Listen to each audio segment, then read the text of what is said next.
Uh, I'm at UMC's amateur track day. Main reason I showed up to this thing was I wanted an empty track, or not empty, but I wanted to be able to a lot of clean, clear, nobody in my way laps. And normally to me that's boring. I personally prefer running with a bunch of people.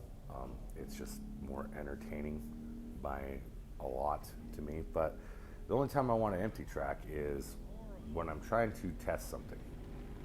And this, I really wanted to see what these tires could do, these Zestino Gredge 07 RSs, without traffic. Because one of the biggest problems at a UMC, a NASA weekend when I'm running HPD4 with the TT56 is simply put, I have a lot of cars I got to pass.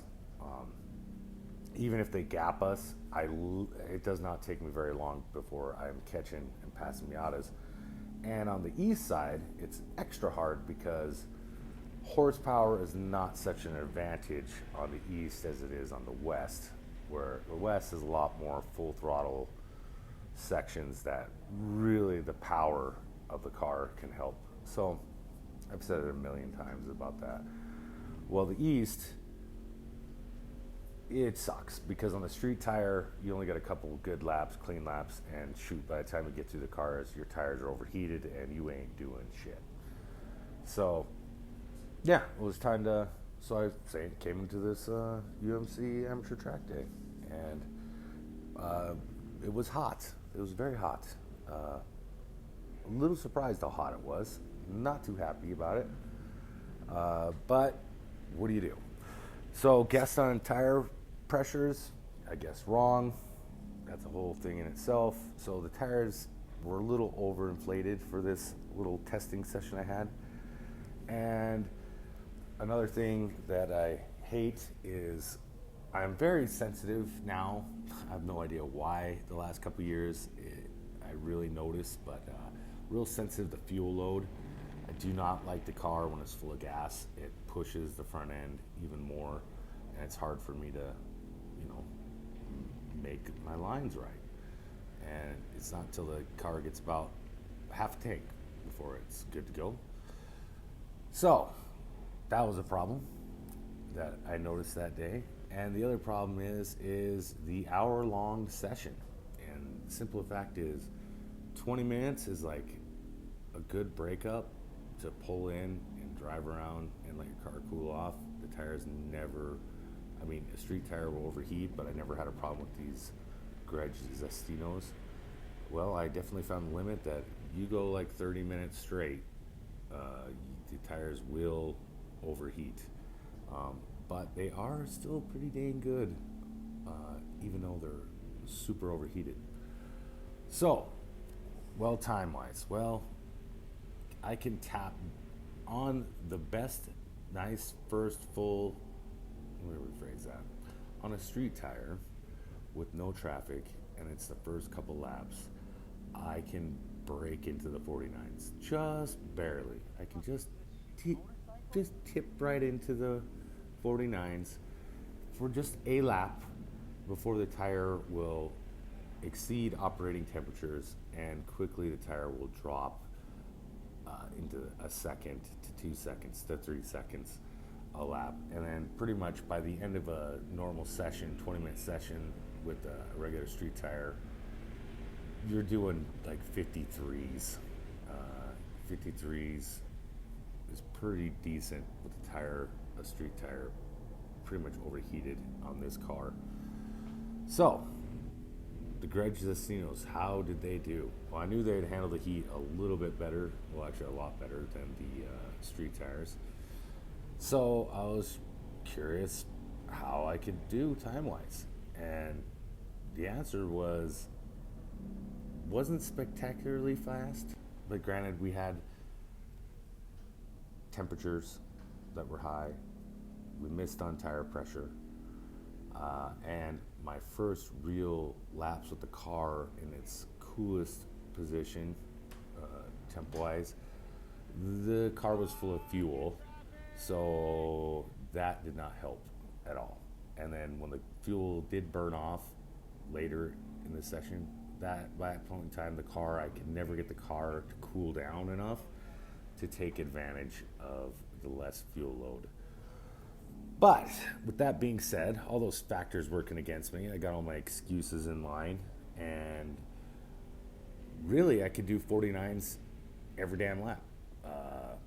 The only time I slipped out of the 49s is if I came across a car that blocked me, or when everything got super duper hot and I was just kind of slowed down just to kind of hopefully let everything cool off a little bit, I'd slip out. But really, look at the lap timer, it was just 49, 49, 49, 49, 49, just over and over and over. So that was cool in the aspect of probably if we could have got the fuel tank load down a little bit, was in the morning, the session, instead of the session I started was at 4:10 p.m. I went out there, and it was in the 90s, it was a little hot, so that was a little bit of a negative factor. I mean, when you go to a NASA race, you never see people putting the fastest laps of the weekend in the afternoons. Like, it just, if it happens, it's like a fluke. Normally, you're doing your fastest sessions, usually your fastest laps. Me personally, I do my fastest laps on a NASA weekend, usually lap 2. My second lap of the whole weekend, starting off, that is my fastest lap. Usually after that, I can never duplicate it because of temperatures and whatnot. That's it. If I can get a clean lap, first or second lap, that's it. And then after that, you're just kind of go slower because of temps come up, everything comes up. Just one of those things.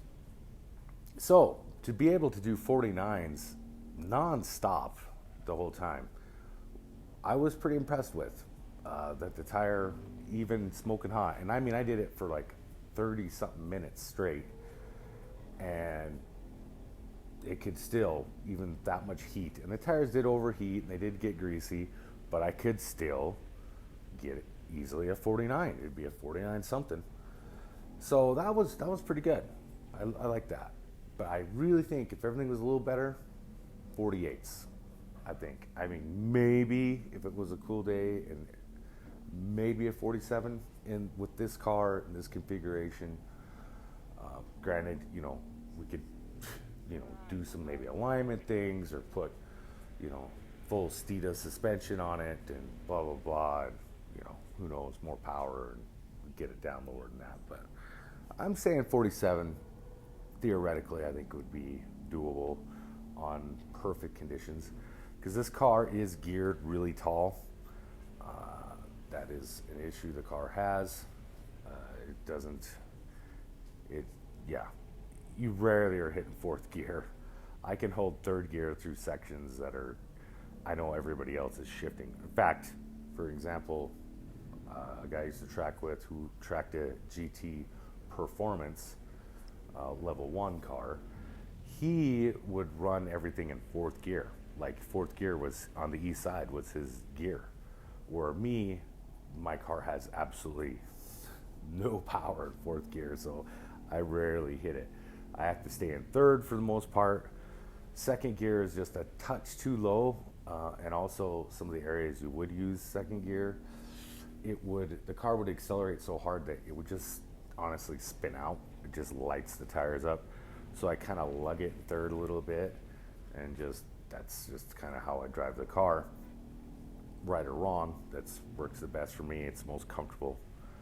The tires, the NASA weekend, 20 minutes, I never exceeded the tires limit.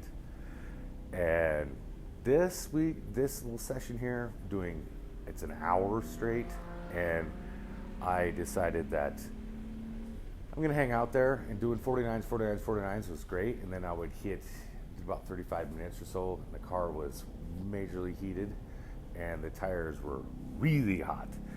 And even with that being said, I could still do a really pretty dang impressive time of a high 49. So you see me here playing with this Cayman GT4 a little bit. I love the GT4s. I think If I had the money, I definitely would have one in the garage. And he's not a bad guy, not a bad driver, pretty fast. The one thing I tell was how effortlessly he was maintaining this speed, which he's doing about minute 50s right now. I cut part of it because this is an hour, I had an hour's worth of footage to cut up here into just a 15-minute segment. I cut off the part where I was just kind of cruising around trying to let the car cool down, which didn't really work. And then I let him by, and I thought I would just kind of hang with him because he was going at a nice clip. It wasn't too hard to hang with him. And I could just literally watch how easy that GT4 was cutting in minute 50s. Where me doing a minute 50, I gotta work for a minute 50, you know? The gearing on that Porsche, which is funny because the GT4s, if you know about the cars, are kind of legendary for having real tall transmissions. The gearing on them is not really the best, especially with the manual. But he'd pull me all over the place. And I would just get him on the brakes, or there was a couple sections of corners that he, I think, was a little timid on. Not as in, I don't think he has the balls to do it. I think it's more of he doesn't want to risk the car, and which I'd probably be in the same boat because, you know, there is a price difference between my car and his car. So he might be a little bit hesitant to run the car through because, like right here, where you can easily run off right here. And by the way, it's scary as shit to run off the track right there. I've done it. Wow. I mean, you're going sideways through the dirt really fast.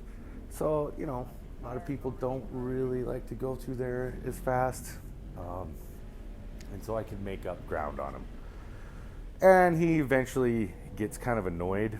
I don't know if he gets annoyed or what, but he doesn't like me behind him as much, so he finally like forces me to flag him by. But I was totally content just hanging behind him, ripping laps, because it was yin and yang, you know. He would pull me here and there, and there was other areas I'd pull him back in, so we'd just kind of just hang together. We wouldn't really be able to break apart.